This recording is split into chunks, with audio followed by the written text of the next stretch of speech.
Welcome to Hidden Secrets to Health with Christina Cole. When you realize that each and every lifestyle choice you make generally has a direct effect on your health, wouldn't you want to influence that outcome? On this program, you'll learn how to uncover the secrets that your body tells you and learn how even small lifestyle changes can mean big rewards with your health. And now, here's your host, Christina Cole. Hi, and welcome to the Hidden Secrets to Health. I'm Christina Cole, a functional diagnostic nutrition practitioner and certified holistic health coach. And the reason I started this particular radio show was to share some of my journey in healing and finding opportunities that were not introduced to me in a conventional manner. I went to the Institute of Integrative Nutrition and learned so much about how our bodies are intertwined, from our emotions to what's happening in our gut to the things we think and how they have a direct impact on how we perceive the world and how the world perceives us. And so I then went on to learn more about functional medicine and really the interconnectedness between how our bodies are operating and the end results. And so I went on and became a functional diagnostic nutrition practitioner. And that is a certification. I'm not a medical professional. But what I do is help people find healing opportunities and explore what's happening with their body on a holistic basis. And one of the things that I learned on this journey was about the central nervous system. And I was in a car accident when I was in high school and was, taken to the hospital and was strapped to a board and had my sandbags around my neck. And I think I was like 14 years old. And when I got to the hospital, the doctor leaned over, and I was really getting very claustrophobic, to be honest. I could not move my head at all. And they were like, okay, when we take this off, one of three things can happen. You could be fine, you could die, or we could have an emergency situation. That's pretty scary information for a 14-year-old. I would say it's probably pretty scary for anyone.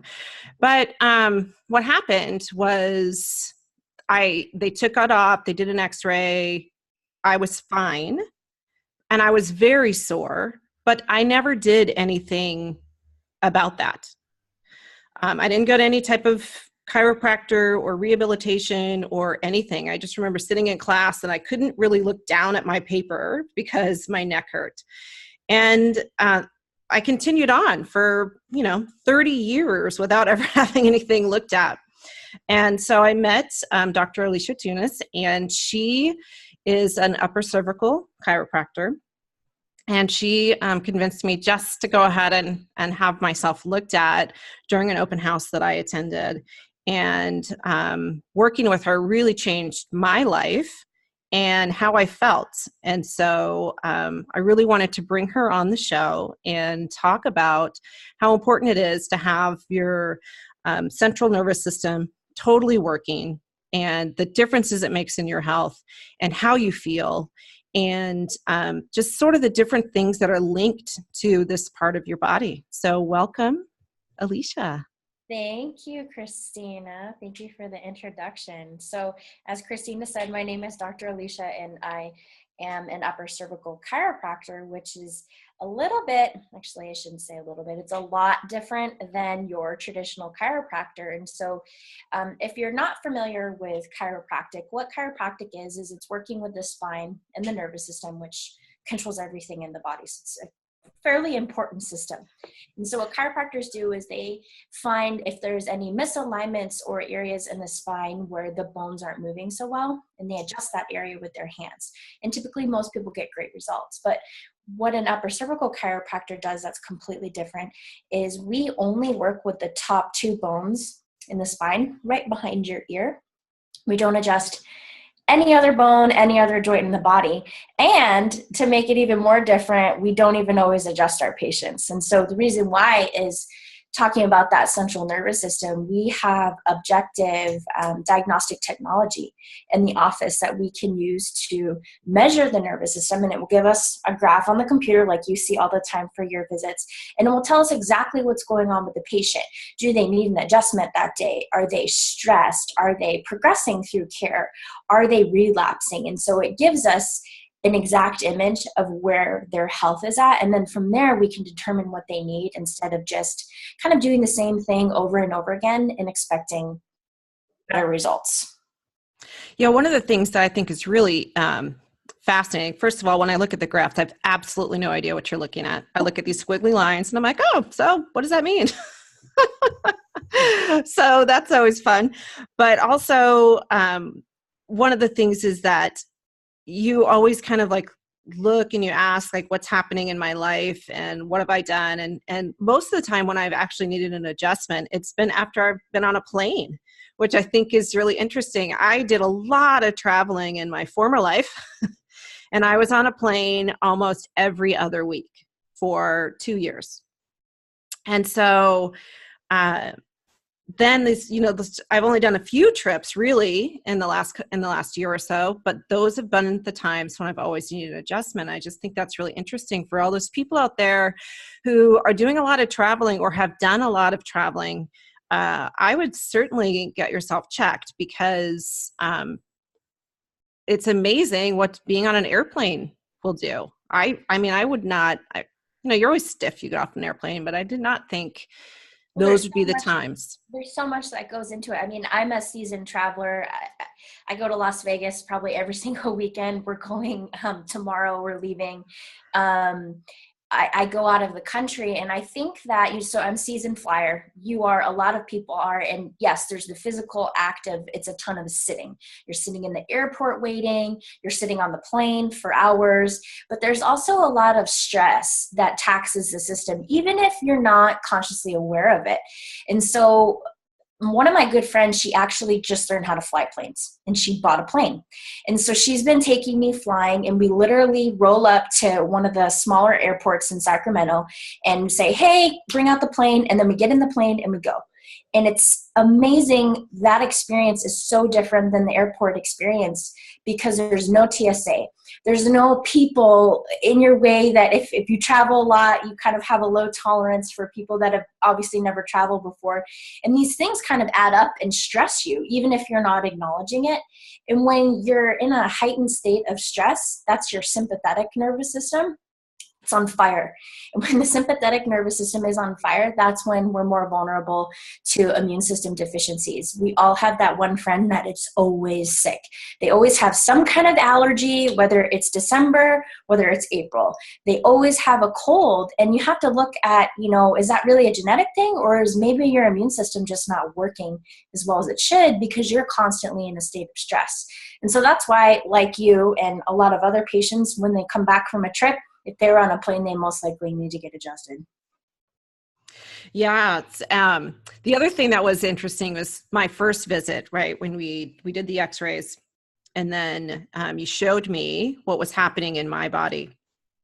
And so if you imagine putting your index finger and your thumb together and sitting them on top of each other, in a perfect situation, those would meet. But in my case, it was almost in half. And so that was just crazy, right? How long have I been living with sort of like half of my nervous system pinched? Well, and that's the frustrating part, is there's really no way to pinpoint it. What we can pinpoint is, yes, you have the issue going on in your body, but it could have happened during the birth process when you were being born. I mean, there's Right. it could have been that car accident. You could have been fine and then had that accident, and you might have still been fine. Probably not, though.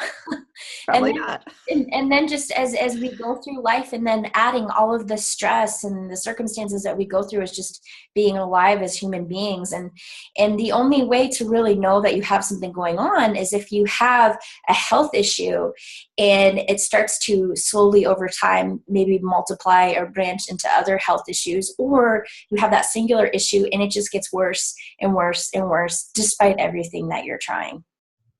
Yeah, I mean, that was, going through my own health journey and having leaky gut and repairing that. And that went a long way for me because I had chronic allergies where I was, every morning I'd wake up, I would sneeze literally 30 times and always after I put mascara on because why wouldn't I? Right. So, and I would, and my husband was just like, oh, morning ritual, because it literally would happen every single day.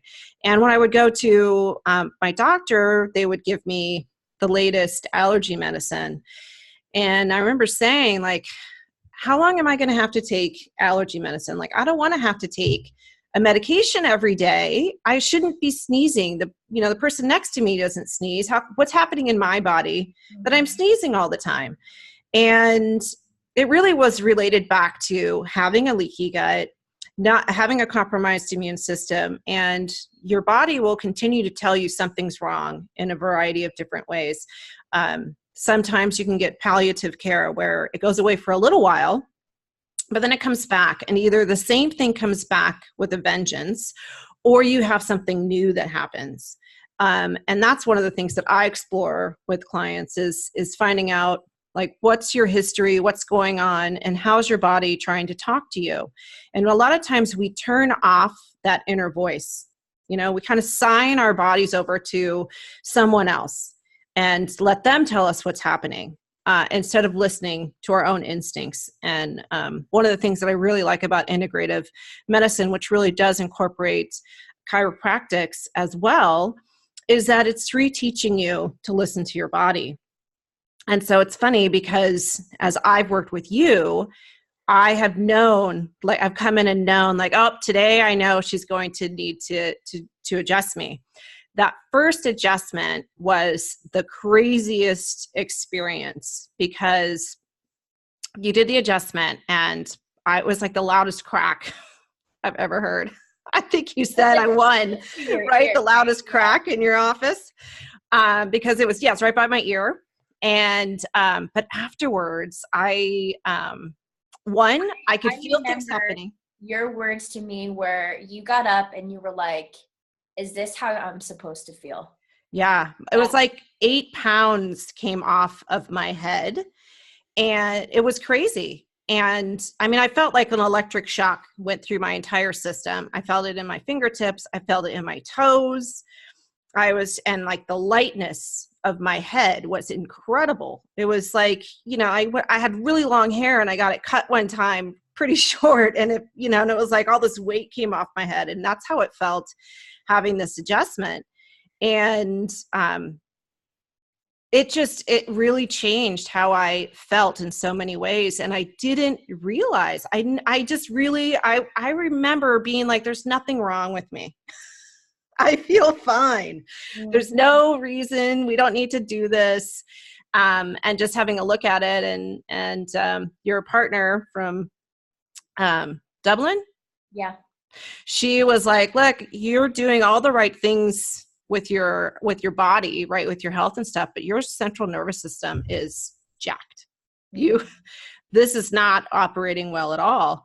And I remember laying in the chair and my stomach gurgling and all this stuff. And I was like, wow. And connecting how opening up my spinal cord was talking to my gut. Mm-hmm.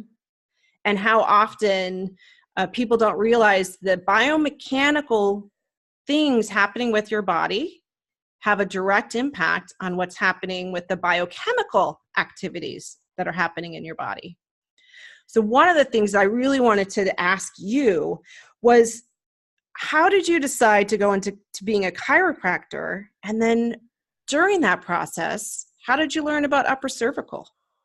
So this is actually one of my favorite stories. So if I was not an upper cervical chiropractor, I would not be a chiropractor at all. So, and I'm like very firm on that. So I actually wanted to be an MD. And so in my undergraduate work, I was doing pre-med. And then about a year before I was finished with that, maybe 8 months to a year, I got really, really, really sick. And it was actually mono of all things. but which sucks. I mean, I think everyone's had that at least once in their life, but I actually had a rare complication to mono where it really jacked up my lungs, essentially. So I was sick beyond belief. And I actually had just moved to California, and I was 18 or 19 at the time. And I was always ahead in school. So I was really young with my pre-med stuff. So my mom, she's over in New York. She's freaking out. You need to go to the doctor. Da, da, da, da, da. So I go, and growing up, we never really did medications. And it wasn't that my mom took a stance like, hey, we're not taking medications. We just didn't. You know, if we were sick, stay home from school, I'll make you some soup, I'll take care of you. We just didn't turn to antibiotics, NyQuil. We just didn't do that. And so this was kind of a new thing for me. And even though I wanted to be a medical doctor, I was like, I'm not taking any medications. You know, I didn't want to. And so all of a sudden I'm on 3 rounds of antibiotics, a couple other things. I had some blood taken. There were some issues with my blood. It was like, what is going on? Like, I've been fine my whole life. I've had migraines, but nothing like this. Well, just through people and relationships, I met a chiropractor. And so he was like, well, let's adjust you. Let's get you adjusted. Let's take a look at things. And within 3 days, I had my blood drawn again. Everything was changed. Wow. And I got better too. It was amazing, just a turnaround. And so I had a follow-up appointment with the MD, and she was really miffed that a chiropractor helped me. And I couldn't shake it. I was like, why as a doctor, someone who wants to help people, why are you upset that I got better? Because I didn't get better through the medications you gave me that I was like, hey, take these back. I don't want them. And so that made me take pause. And I thought a lot about what that chiropractor told me. And he said that chiropractic is about the nervous system. And he goes, no matter what's going on in your body, good things that you're doing to it or bad things, if your nervous system isn't working, the body isn't going to deal with it in the most optimal way. And so I'm like, man, I can't sleep. How can anyone do any kind of treatment, see any kind of doctor, do anything without knowing if their nervous system is working? Wouldn't you want to do that first? And so I'm like, nope, I'm not going to medical school. I'm going to chiropractic school. So I get to chiropractic school, and tons of like-minded people. I love the people that I went to school with so very much. But everyone would talk about the nervous system. They would say, yeah, that's what chiropractic is about, but nobody was measuring it. And that bothered me because I feel like I'm an outsider to chiropractic. A lot of people who are chiropractors is because their mom was one, their dad was one, or they have it in the family. There's tons of chiropractors out there like that. I feel like I was an outsider. Like, I had this experience. I was going to be an MD, but now I'm in this world. Well, then I found Upper Cervical through a couple of my classmates, and then a man named Dr. Sean Dill, who is now within my company. He's the head of our franchise, the specific chiropractic centers. And once I met him and learned about Upper Cervical, I got plugged in with that office in Dublin, the specific chiropractic centers Dublin, and they were measuring the nervous system.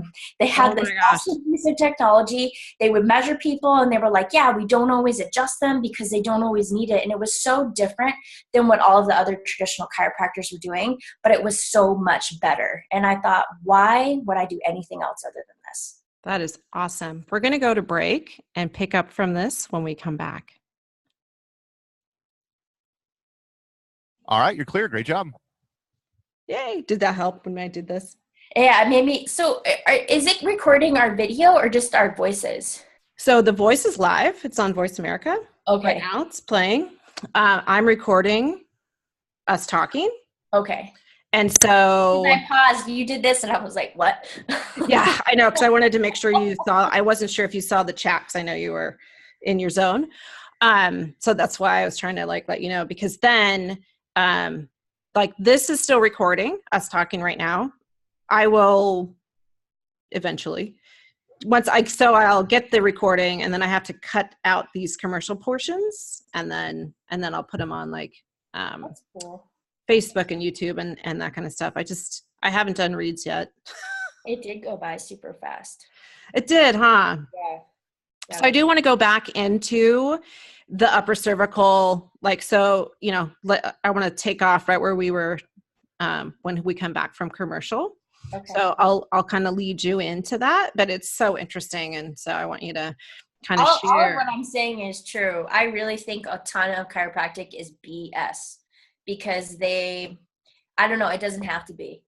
Well, the thing is they do things just for the sake of being able to bill insurance. But I think it's ridiculous because I'm not cheap. I'm not the cheapest chiropractor. And it's like, if you just do it the right way, not only are you going to be compensated for it, because so many chiropractors, that's all they worry about, but you're helping people and you're objectifying their healthcare. And in 2019, you can't be fluffy about things. Right. You just can't be, So, and it's just, I mean, I have seen people who have cancer, depression, bipolar issues. I mean, you name it. If their nervous system isn't working properly, they're a candidate for care.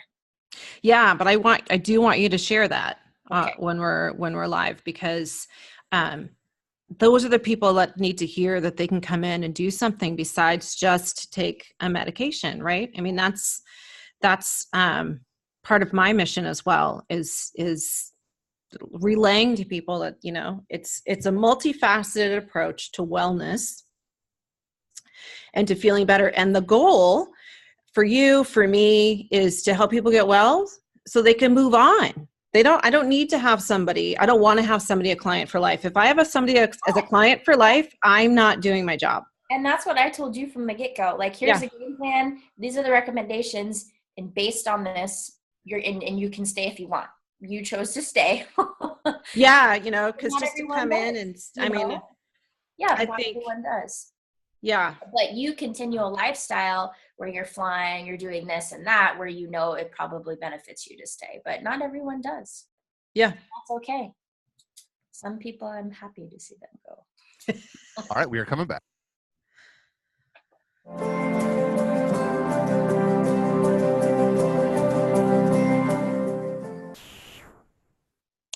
Welcome back to Hidden Secrets for Health. I'm your host, Christina Cole, functional diagnostic nutrition practitioner, and I'm here with Dr. Alicia. She's an upper cervical chiropractor, and when we left for break, we were really talking about her journey into becoming specifically an upper cervical chiropractor and how it differs from a lot of other chiropractic practices. So I'd love to hear more about your experience in the Dublin office and how that led you to opening one here in Roseville, which I'm super grateful for. And kind of, how this is impacting people's health on a large scale, right? Like from migraines to allergies to cancer recovery. So tell us more about Dublin. Well, one of the biggest things when we take care of patients and what we ask them during their initial exam process and then their next visit where we show them, like where we showed you the x-rays and we go over all of that, is, what are you looking for? What do you want? Because people are so seasoned to, I have problem XYZ and I'm just going to go to someone, whether it's a medical doctor, primary care, whatever, chiropractor, and I just want that fixed. But no one ever really asks them, well, why is it important to get that fixed? Because it's never really about the pain. I mean, there are so many ways that we can minimize our pain. I mean, we can drink alcohol, like there's so many bad coping mechanisms out there. And granted, people do, use those coping mechanisms, but the reason why they actually come to us isn't because the debilitating pain from the migraines. It's because they can't drive. They can't play with their kids. They're losing time at work. Therefore, they're not making as much money, can't pay their bills, can't travel, go on vacations. Even if they had the money, how can they enjoy the vacation? Because they're walled up in the hotel room. So that's why people come and see us. And a lot of the feedback we get from our patients is that, no one ever asked me this. Nobody ever cared about me enough to ask how these migraines are ruining my life and, made goals with me of, okay, we're going to take care of the migraines, but let's focus on what your life is going to look like without the migraines and what do you need to do to achieve these goals or go through these steps to go on that cruise, go on that vacation or whatever it is they want to do. We see a lot of middle-aged women to almost retirement age women. And their big focus is, hey, my kids are grown, sometimes they're still paying for college tuitions, or they have grandkids. They want to travel, they want to do all these things, but unfortunately they have these health issues that get in the way. And what we notice is a lot of those women are tired of medications being the only answer for them. Yeah. And I am not anti-medication. There's a time and a place, and I don't judge people. There are some people that flat out just want to take a pill, and it's like, that's your choice. That's fine. Absolutely. Yeah. Whatever. That's not my choice. But there are those women out there that are like, I don't want to take medications. I mean, how can that be the only answer? Because they've been drugged their whole life, and they look at people who are happy and healthy, and they're out there, and they wonder, how can I be like that? And so that's what we do. We take care of people just like that. And by measuring the nervous system, we're able to know exactly what's going on with them, but more importantly, the exact type of treatment and length of time of how much treatment that they need in order to get them better where they don't have to take those medications. So what is an average length of care? Most of our patients are with us for about 6 months. And throughout that process, somewhere between maybe 20 to 36 visits or so throughout that time. Obviously, there's a lot of factors that go into how much care a person needs. So age is a huge thing. And I hate saying that to people because I feel like that's disempowering and such a cliche, like, oh, patients your age, we try not to focus on that. But sometimes that can be a factor when we're talking about your x-rays and the discs and the joints in the spine that are very deteriorated or have arthritis. That's a process that takes 30 plus years. And so we do have to have that conversation. And then of course, the length of time. How long have you been struggling with this health issue? What have you been doing for it? And so based on that and the information that we get from their nervous system scans, we have a general idea based on our experience with working with people just like them on how long that it will take. But about 6 months, most people are blossoming. And then there's always a end goal in mind. I don't want to see people forever. And everyone always says, oh, you can't go to a chiropractor because once you go, you have to go forever. Well, right. Maybe if you're going to the traditional chiropractors where you go in and they adjust you the same exact way they adjust all other 200 people that they saw that day, you see them for less than 5 minutes. Of course, you're going to have to go forever because you're not really going to change anything. You might feel great. And it's not that what I do is better, but what I do is objectify the results and I have an end game in mind. And so when we're done, they can stay on a maintenance basis if they want, or they're free to go. They're done. Yeah. I mean, one of the things that you say to me when I was sort of going through the process was you would say, oh, you're doing great. You're holding your adjustment. And so, you also explain that when you get your top 2 vertebrae aligned, it will kind of straighten out the rest all the way down.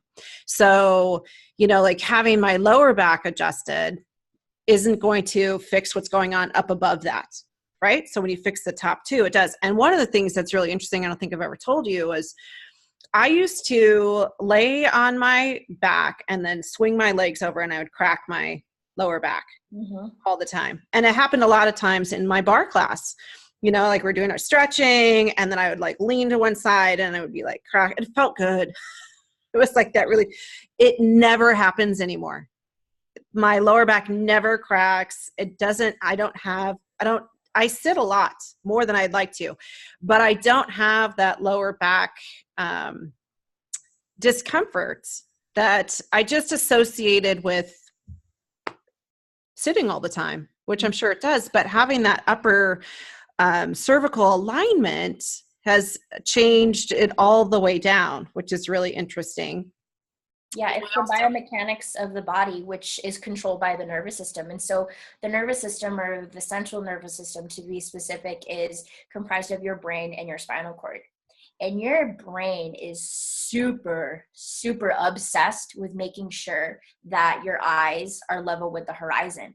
And so we can walk around, whether you're going to the grocery store or whatever, and we can see people with bad posture. They're all like crooked like this, but we never see them like this.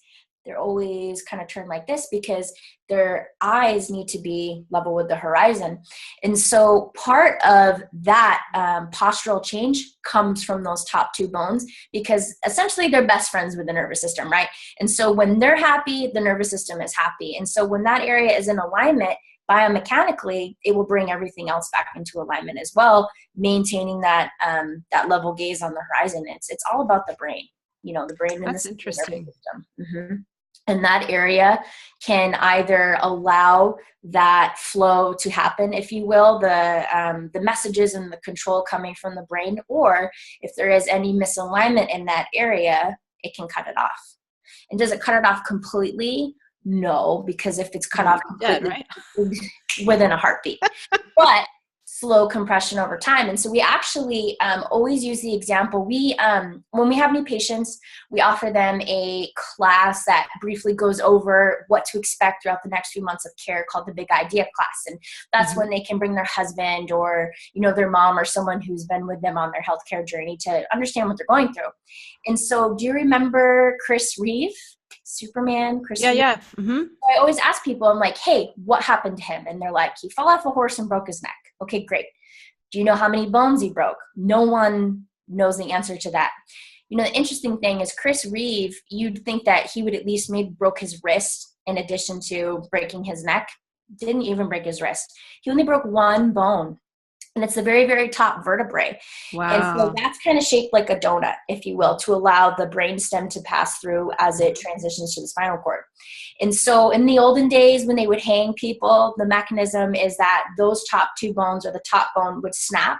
And bone is super sharp if it breaks. And so the nervous system tissue, or the brain tissue, is obviously very sensitive as any tissue in the body. And so the bone would shear it, would cut it, and that's when it would die, right?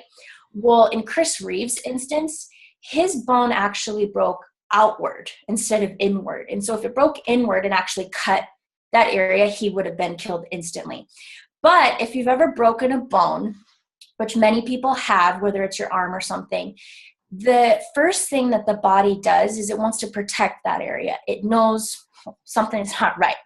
And so what it will do is it will send a ton of fluid to that area. So say you broke your arm, and your arm will swell up because it wants to protect it, because it's very vulnerable. And that's going to happen no matter what bone in the body breaks. And so in his case, with that bone breaking outward, all of that swelling that happened between the time it happened and before he could be airlifted to the hospital, it put a lot of compression and crushed his brainstem. That's why he became quadriplegic. And so we tell people, we're like, look at this. He couldn't eat he had to be fed intravenously. He could not eat because he had a neck issue. He couldn't breathe without assistance of a lung because he had a neck issue. And then no one actually knows how he died. He died from a staph infection, something that millions of people get a year. And the reason why is his immune system couldn't fight it, because he had a neck issue. And so this area controls everything. And so we tell people, we're like, look, you're obviously not Chris Reeve. You are not having crushing pressure on that area. But what do you think would happen if we just put a little bit? And what do you think would happen if we fast forward 20 years? That's why you're sitting in this office right now. Right. I mean, that was my case, right? I mean, we don't know how long that those two were sort of pinching in the middle, but that was a pretty significant, cutoff for me on that. And it was really eye-opening because, again, I was like, I'm fine. There's nothing wrong. Like, yeah, sometimes my neck hurts. Everyone's neck hurts sometimes. It's, stiff from sitting or this or that. And so I also noticed a big difference in my gut. And so I'd really like for us to explore a little bit about how getting aligned with your neck helps your intestinal tract. Mm-hmm. Well, just like any organ or organ system in the body, there is not one part of the body, whether it's your pinky toe or your gut, super complex organ system, right, that the nervous system doesn't controls all of those things. And each organ, piece of tissue, everything in the body will not function properly if the nervous system cannot get its messages. And so I'll kind of break this down let's just use the stomach as an example. And so let's say that we eat food. Now, the normal process of eating food is we take in food, the food gets in the stomach, and we start the digestive process. So normally the stomach would secrete digestive acids and start to break down the fluid. So when you take in food, the way that the nervous system works is food's in the stomach, and the stomach cells go, hey, brain, we have food in our stomach, just to let you know, should we start the digestive process, secreting all these enzymes and doing all this cool stuff? And the brain looks down, he's like, yep, go for it. So then that's the normal digestive process. Well, what can happen is sometimes we eat food, and the stomach is like, hey, we have food, what should we do? And the brain is like over here texting in la la la. Not hearing the stomach. So the stomach freaks out and they're like, oh my God, what do we do? What do we do? And so maybe they secrete too much acid, or maybe they don't at all. And so we have issues of maybe throwing up after we eat, feeling really nauseous, or what tons of Americans have is heartburn or acid reflux, which is just too much acid in the stomach.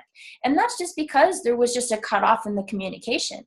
And that's just a very simplified example. And obviously all of the processes and systems in the body are very complicated, especially with the gut.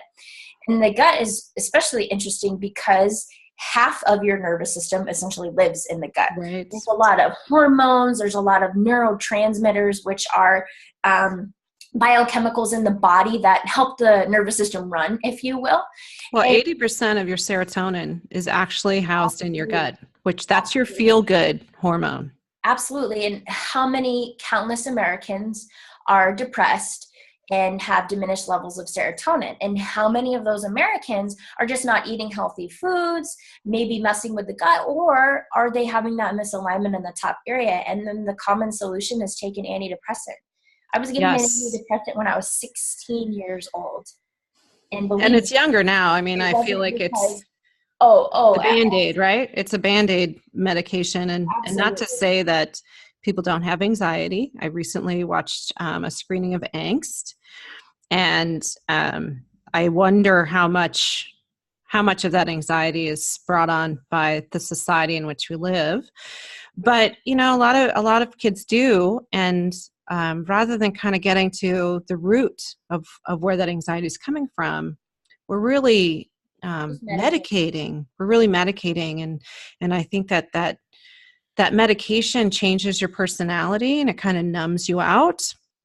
Especially with all of these kids being given these drugs as early as 8 years old. They never even have a chance for their personality to shine, because the minute their personality shines, there's a pediatrician out there that says, hey, this isn't normal, we need to drug them. Or school. ADHD medications with developing complications in their adult years. And so it's just crazy. And again, I'm not a hater of medications. Like, I have seen the sickest people you can imagine. I have seen people who are suicidal because of their anxiety and depression, and it is a very real issue. But what's also real is that what's causing that, or a huge component of that, is a super intense alerted sympathetic nervous system, which is your fight or flight. And that's the fight mode. Yeah. When you're in constant fight mode, that's when the body diminishes its ability to be in a healing state.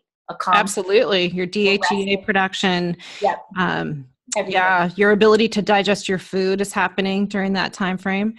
And even, you know, when people are eating every 2 hours, not giving their body that time to relax and digest, and that's a huge problem too. Yeah. Well, we're going to go to break in just a few seconds, and then we're going to come back and talk with Dr. Alicis some more on how much the central nervous system has an impact. I'd really like to get into migraines when we come back. My favorite. All right, you're clear. Starting to get this timing thing down. Yeah, you're doing great. It's hard, right? So it's like, how long? Welcome back. I'm your host, Christina Cole, functional diagnostic nutrition practitioner.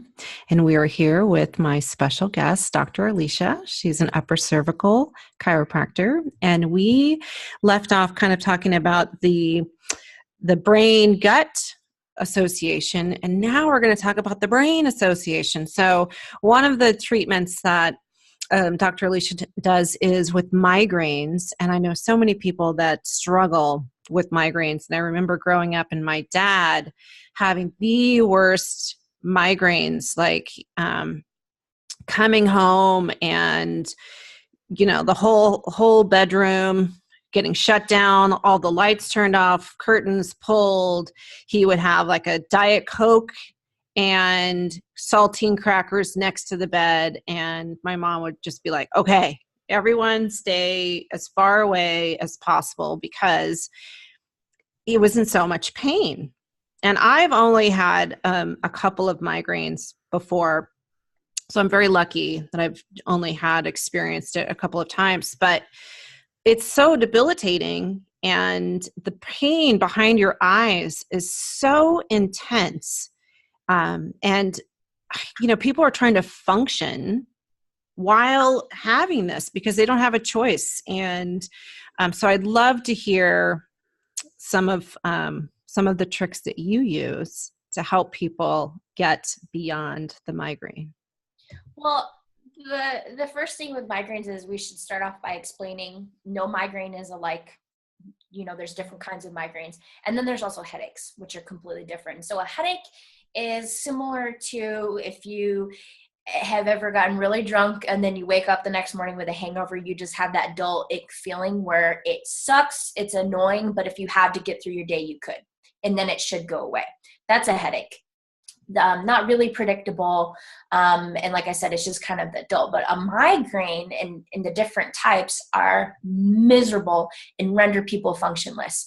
If you're having, say, a cluster migraine, which is where you have these literal clusters of debilitating pain, and a lot of them are just like you said, behind your eye, you're done. Like you cannot drive a car, you cannot do anything, you cannot go to work, and you're really irritable too. Like you cannot handle being around people because every single stimulus, you're so sensitive, it hurts. The light hurts, the sound hurts, talking hurts. And so that's cluster headaches. And then there's migraines. Then there's different types of migraines where people know it's coming, where they can, it's called an aura. They just can sense, oh my gosh, I'm going to have a migraine soon. And so if you're a migraine sufferer and you feel that that's coming, it's almost like you can imagine if you're standing in battle and you're ready to fight for war, and like there's the opposing side and you're like, okay, we got to get ready. And so if you're used to suffering, you're like, where's my Excedrin, where's my Tylenol? Especially if you're busy, you have some kind of engagement or something, you have to do whatever you can to fight that headache. And unfortunately, when you're dealing with that, if you don't medicate it, you might be stuck with the migraine all day. And so I do have a lot of sympathy for people that do take medications for migraines, because I've had migraines my whole life. In fact, I can remember having them when I was 3 and 4 years old. Wow. For anyone out there listening, if you have a child that is having debilitating migraines, it is not normal. Children should not be having migraines. It is not normal, especially if they continue having migraines. I remember being in the backseat of the car, going places and telling my parents, like, oh my God, I'm dying. And they're just like, oh, try to think about something else. And so I don't think they understood, this is like a huge migraine. I mean, I barely understood as a child, and I grew up with migraines. And I remember taking Advil or Tylenol, and it would help, but they would always come back. And the older you get, you can't really sustain relying on those medications, because you'll end up like my mom, who had, issues throughout her life, and she was always taking Tylenol or Advil. And now her stomach lining, she cannot take painkillers. And so she actually, she just had a foot surgery not too long ago. And granted, her life is very different now because of me. Like, we're all about the essential oils and all of that. But she, even if she wanted to take the painkillers, she couldn't, because her stomach lining is so thin from being worn out from all of the NSAIDs over the years. And so migraines are caused. There really is no other cause. I don't care what people say about there being triggers. I understand that there could be triggers, whether you didn't drink enough water that day or you had chocolate or wine. That's really no way to live your life. The reason why people have migraines is because of misalignment between the top 2 bones of the spine, otherwise known as C1 and C2. And when those top 2 bones are misaligned, a variety of changes can happen that can cause that intense spasming pain in the head. One of the things is that all of the muscles in the back of the neck, a lot of them actually attach to the head. And when we have a misalignment, we're essentially pulling the attachments and the arrangements of those muscles, which is very painful for the body. But the scary thing, and what most migraines are caused from when there is that misalignment, is actually a reduction of blood flow and cerebral spinal fluid. Oh. Really important fluids you want to have flowing to your head. And so the reason why we have blood flow and blood going throughout the system is so when we breathe in our oxygen, all of the oxygen molecules can transfer to the body. And that's how our tissues stay alive, is with oxygen. And so when we have a reduction in blood flow in a certain area, it's going to be painful, it's going to get numb, and you're going to have some symptoms. And so when it's to your head, you're going to have migraines. And then the issue is, well, hey, you're not getting that much oxygen to your brain. And so you can imagine living your life like that. That's no way to thrive. I mean, you need oxygen to your brain so we can use our brain, right? You make better decisions that way. Yeah, true. And then the other issue is cerebral spinal fluid, also known as CSF. And cerebral spinal fluid is a very, very important fluid in the body. And I don't know if a lot of people know about it or what that is. And so it's a fluid that actually surrounds all of the central nervous system tissue, such as the brain or the spinal cord, and acts as a protective barrier for those tissues. And so actually, there is a barrier called the blood-brain barrier, in addition to that fluid, where nothing can pass through. Glucose can pass through, which is just a sugar molecule. And then actually there's a couple essential oils that can, like frankincense, really helpful for the brain. But viruses, bacteria, they cannot. And that's why, like, if somebody has viral meningitis, that's why it's a huge issue, because there's not much that you can do, because things aren't supposed to get through. They're not supposed to cross that barrier. That's the body's innate protective system for that tissue. But in order to kind of keep things moving, if you will, we have that fluid, and this fluid is supposed to go like this. And when we have that misalignment in that area, it will slow that fluid. And we have MRI imaging, motion MRI imaging, where we can see the slow motion of the fluid.